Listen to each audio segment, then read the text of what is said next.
Well, welcome back to Hack City. Joe DeLeone and Sean Anderson, two former college football players from Rhode Island. Today, we've got lots to discuss for FCS Week 2. We had a banger of a game. Reminder that today's episode is presented to you by FanDuel. That banger of a game that I'm referring to is South Dakota State versus Montana. The Jackrabbits hold on, double overtime, 30-24. A failed two-point conversion in that double overtime almost made you think, could this end up costing them? And we weren't able to get a conversion from Davis of Montana State on 4th and 1. That was the epitome of this game because there were a lot of big plays. There were a lot of big rushes. There were a lot of splash, just huge chunk plays as both teams were able to maneuver their ways into eventual scoring positions. But there were all of these stops that happened, Sean, on crucial 3rd and 4th down spots. There were special teams miscues. It was one of those games where it wasn't sloppy. It was just fundamentally sound defense where everybody showed up, rallied to the football, filled, and did their jobs.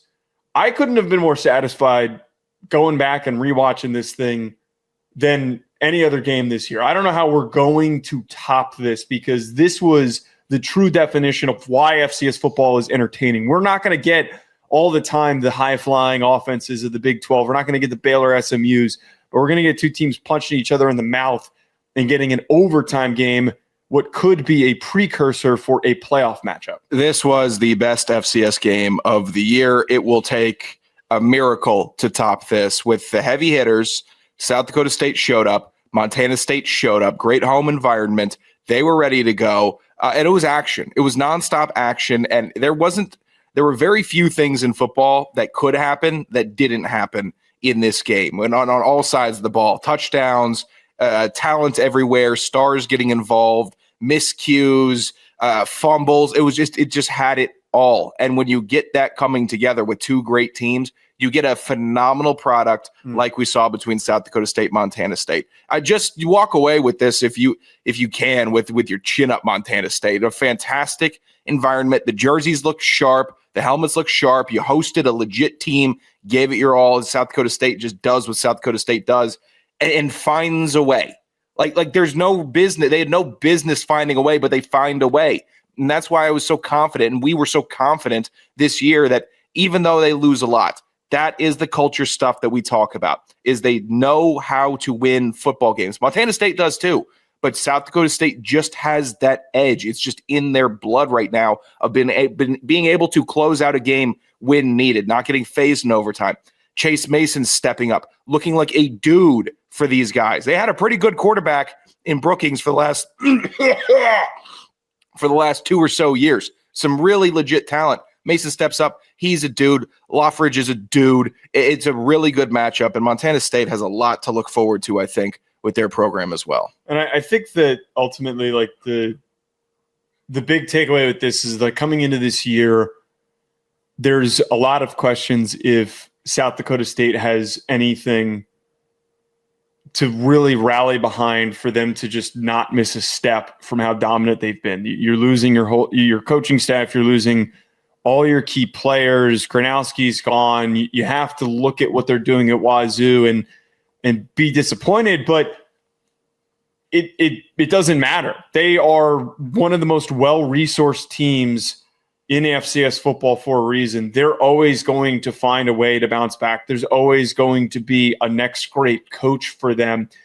We'll have a lot of other programs in the FCS that struggle to adjust, but South Dakota State is always going to put out a top product. It almost felt hard to explain keeping them in the top 3 of any preseason ballot and early season ballot, but it was one of those things where you just knew that they were still going to be really fundamentally sound and stout on defense, that even if you're not able to have the true closeout offensive performance that you would need to win a game like that confidently, you were just able to finish in the areas necessary for you to get the job done. And they're going to ride through this season being able to rally behind a game like that, being able to put up a defensive performance like that, being able to point back to it in those tight situations where it's like, hey, we were able to get this done against Montana State. We need to lock in and we're going to be able to finish. I will say my biggest part with this, and I don't know if this would be deemed controversial or not, I really wish we could get, and they're doing it a lot more. We have, I feel like in the past we haven't gotten scheduling like this. I wish we could just consistently get all of the top 15 brands in FCS football to keep scheduling one another. Credit to South Dakota State for going from Sac State to Montana State in back-to-back weekends. I want more games like this. I want to see battles between the top teams. There are, and this is the sad truth of the changes in college football and how NIL and now revenue sharing are affecting the sport. There are now too many FCS teams that don't give a shit. There just are. That aren't going to put any money behind it, that are going to be really lazy and half-assed with putting together a coaching staff and a coaching search of a team that is going to be competitive. It's a lot worse than it is in the FBS. There is a larger gap between the best teams and the worst teams in the FCS. If you want to schedule those teams once or twice, that's fine. But I want more games like this. I don't know how we truly get there unless we create some sort of FCS super conference. But I would like to gather all the teams that are actually saying, hey, we want to win national championships and let them play each other during the regular season. I want more games like this because it makes covering it more fun. It makes watching it more fun. And I think it makes the argument for, a game like this not being on Scripps and being on ESPN2 and us getting more of these matchups on ESPN2 for the national audience of the true sickos of college football fans to be able to tap in. Yeah, I think that we're starting to really separate the wheat from the chaff in the new era and starting to see, teams that want to do it. Tarleton is really the best example that I have of a team that showed up, wanted to do it, wanted to build, and look at them now. And Rhode Island's an example of that too. They were bad when we were there, and then now they are resourced enough where the money that they have is going towards the roster actually getting NIL payments. Just keep on strengthening the top the best you can, and it'll all separate nicely as it should. Not rooting for some separation, but for the viewing experience, nothing gets more pleasurable than seeing teams like this go and duel. And you're watching games, and once you have these great teams, you can go and dive into it. And you understand that Montana State can't put the ball on the ground against South Dakota State. You can build this repertoire of being a good fan, I think, of the FCS as long as we keep on having strong matchups like this. It was a fantastic game. I'm just excited for the next time they play in the playoff. Like this is what I would look forward to. This is what you have. You have built excitement for the postseason. I think the FCS does a really good job of that, of remembering the in-season matchups, remembering why it matters, taking it into the postseason, but just keep it up. God, I love this game. All right, we got a lot of quick hitter headlines that we want to get through on today's show, so we are able to hit all of them. Let's move on from that awesome game. Lamar beat South Dakota 20-13. No, I will not be ranking Lamar. I'm not doing it, man. I'm not doing this shit. I hate that. This is one of the worst. We said this before. This is one of the worst things that happens in FCS football. Well, what do you mean? This team won. They have to be ranked right now. We're going to talk about Nichols in a little bit. My point stood with Nichols. My point was made. No, let's talk about it right now. I changed my mind. What? No. Yeah. West Georgia beat Nichols 34-10. I said, how's the Incarnate Word? How is Incarnate Word not ahead of Nichols? Because Nichols won one game. We're not. I hate this. Is the thing that makes me want to put my head through drywall is when we do this bit where it's like after this one game we have to completely cross our wires and change everything. Upsets happen in the sport, just like West Georgia. Actually, I wouldn't consider this an upset. I think it's a little bit more of an ass whooping. But Incarnate Word has at least a sustained history of success. And also a really good roster. When they lose and they got another bad issue, I'm going to drop them big time. But I feel like off of the notions that we built through the preseason, which is why we do the preseason polls, that we do the research and we dig into the roster, we look at what they're bringing back and the coaching staff and all those things. We do that so that we have a baseline of understanding for the season. If we come into it blind, then we end up with Nichols at number 2 or some shit like that. I don't. Why am I getting screamed at? I don't know. I didn't rank Lamar. Nichols isn't on my ballot. Just saying, these two things are tied together. Nichols loses 34-10. I'm not ranking them again. I'm taking them out. They're gone. And we also had Lamar beating South Dakota, which was unexpected, 20-13. Why can't you just say shout out to Lamar, man? Just a shout out to Lamar. Good win. South Dakota, disappointing. Do better.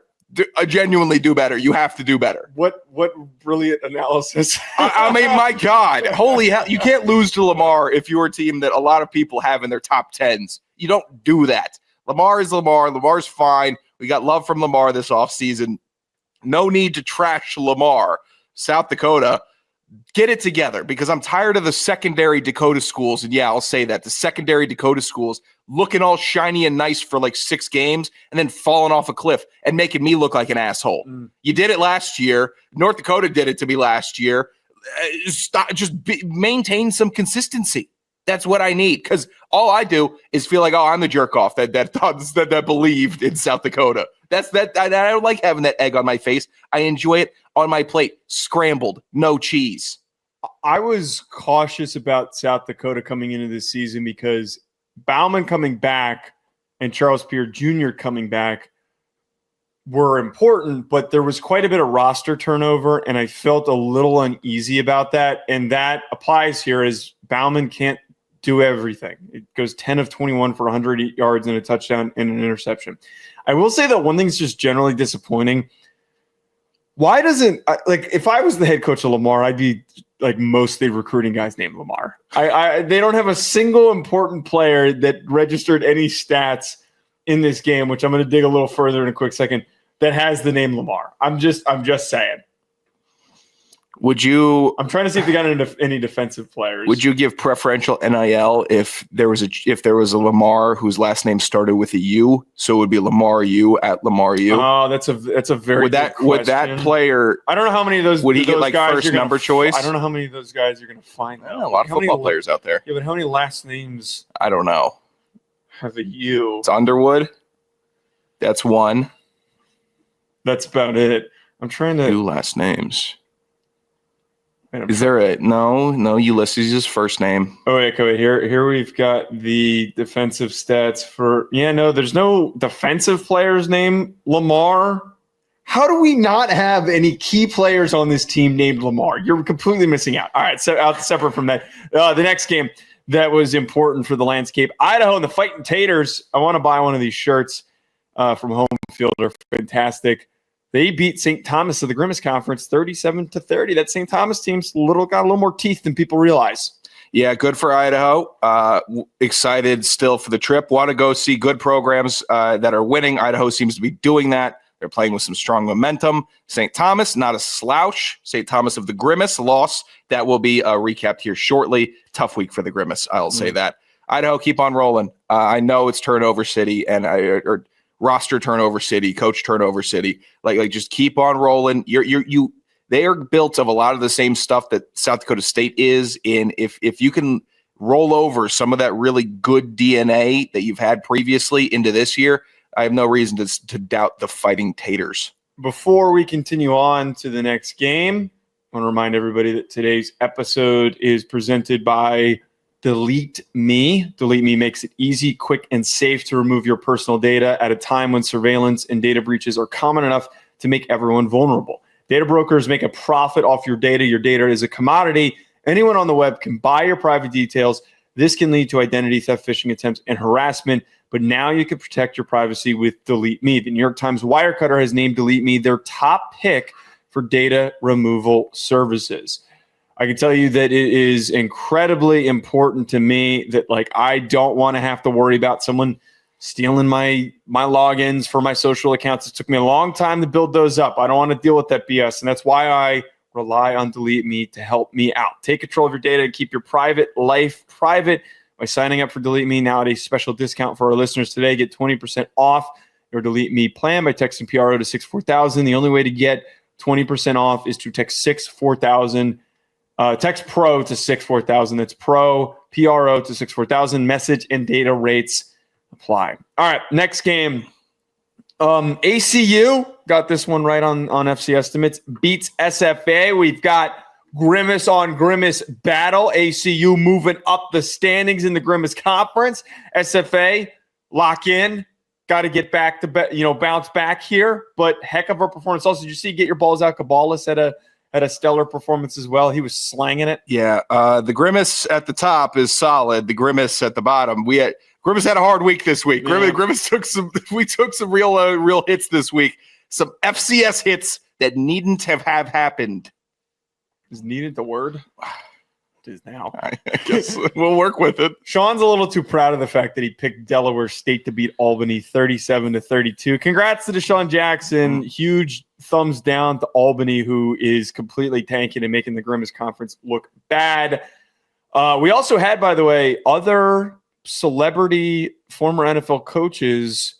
We have Michael Vick and Norfolk getting their first victory over Virginia State, 34-31 in overtime. So we've got these big name coaches getting some dubs. I don't know why you can't congratulate Sean Haxon on his good pick on Deshaun Jackson beating Albany here. Calling yourself Sean Haxon? Yeah, that's the quickest I had there. Delaware State's Caden Bennett had a big game. Not fat enough. And I got a rant before fat stats, but Caden Bennett had a big game, 17 for 27, 179 yards, and then on the ground where he's really making his money, 12 carries, 96 yards, and 3 touchdowns. Albany, understand that you got to contain a mobile quarterback. You didn't do that. Delaware State just out-athleted you in this one, like I knew they would, because athletes want to go play for Deshaun Jackson, one of the most electric athletes ever. Now, in the trenches, we got to work on those. Some of the fundamentals in the box, D-Jax isn't really, I don't think, spent a lot of practice time in there. So once it all comes together, it becomes nice, fleshed out, and balanced. We're looking at a good team. This one is particularly hard to recap. We'll wear this one. Presbyterian made our Grimace Conference look bad. 39-38 overtime win over Furman. Colin Hurst, 5 touchdowns. Mm-hmm. We were awfully, what's the word I'm looking for? We were standing on business here that we didn't think that Presbyterian was going to be worth anything. You wrote down some of these quotes. I'll let you read them. I still don't think that this Presbyterian. I'm still in wait and see mode. Furman was not a program that was like really on the radar to be like a super top premier team. Yeah, Presbyterian's better than we expected them to be, but I'm not suddenly launching them into a top 25 bout because they beat Mercer and they beat Furman. Well, let's discuss it. Let's discuss some of the things that were said during the FC Estimates preview here. I'll be dead in a box before I pick Presbyterian. That was me. There's half a fan for Presbyterian out there. That one's not technically wrong. That was Joe. If Presbyterian starts 4-0, I'll call Craig and tell him to take me off the ballot. Wait. By the way, you know how we know that there's no Presbyterian fans? We haven't received any feedback. We should have gotten crushed. Yeah, We're not going to get crushed. There's no such thing as a Presbyterian fan. And here's what I'll say. Presbyterian made my top 25. They beat Mercer and they beat Furman. They're not. I'm telling you, you have bait. It's not bait if it's getting week baited. 2. I'm not getting baited. If they lose next week, they're off. But right now, their resume is a good resume. It's 2 weeks. Trust me, I know it's 2 weeks, but I can't believe it. I was in shock when I heard this because I knew I was going to have to do some difficult math to God, yeah, that stinks. You're cooked, by the way. You're going to have to call Craig. Do you know who their next 2 games are? I don't want to call Craig. Eskeen? No, Erskine. Oh, that's if you can't. Yeah. No. Erskine, and then Bluefield. Those are the next 2 games that they play. No, I'm not standing on business on that. I'm staying on the ballot. Now, if you wanted to give yourself a little bit of you're soft. If you wanted to give yourself a little bit of a cushion, their next FCS games are against Morehead State, perennial dumpster, and Butler, perennial dumpster. They have a really soft schedule, by the way. There's a chance that they go undefeated. They play Stetson, stinks. Dayton, fine program. Valparaiso stinks, lost to Adrian. St. Thomas of Minnesota is probably the game that they lose. Davidson and Marist. Here's what's tough about admitting you're wrong, which is something that we will do on this show, is that when you admit you're wrong, your body gets hot and nobody registers that for you. And nobody will give you credit for having to talk about Presbyterian. But we weren't wrong. Even though we were wrong, we weren't wrong, if that makes any sense. You're not wrong for not thinking that highly of Presbyterian, even though we're still technically wrong. Like, it's hard to contextualize. I know. Find me the one guy who's been the one half of a Presbyterian. I bet there's one. Someone's been shouting, going like, "This team's got it this year. This is the year, man. This is the year that we're gonna beat Furman and Mercer." This one is and then lose to Erskine next week. Stupid. God. Imagine if that happened. We're gonna end up in a hype video. I'm just telling you that right now. What? Dude, you know what? I have no business taking shots on Presbyterian. They're a 2-0 football team. I'm not going to start running them down. I don't want to give the Blue Hose any tiny broken bulletin board material. See, that's running them down still. You know, they don't have resources. They've got. Let's see if they post any videos. I don't know if they do hype videos. I don't think that they've got the resources to do hype videos, which is, safe for us. You guys are welcome to cut us up and keep using us. I mean, that's why we do this show, is just to keep getting clipped, because we say stupid shit half the time. No, it doesn't look like they really post a whole lot of hype videos. No, I wouldn't expect so. So we're safe from that. It looks like more like a guy who's turning his phone around and kind of recording some things. Or what I expected. Yep. God damn it. Was this game at Furman? Okay, all right, to get back on track, I got to stop doing that where I start scrolling on Twitter and I just get really distracted.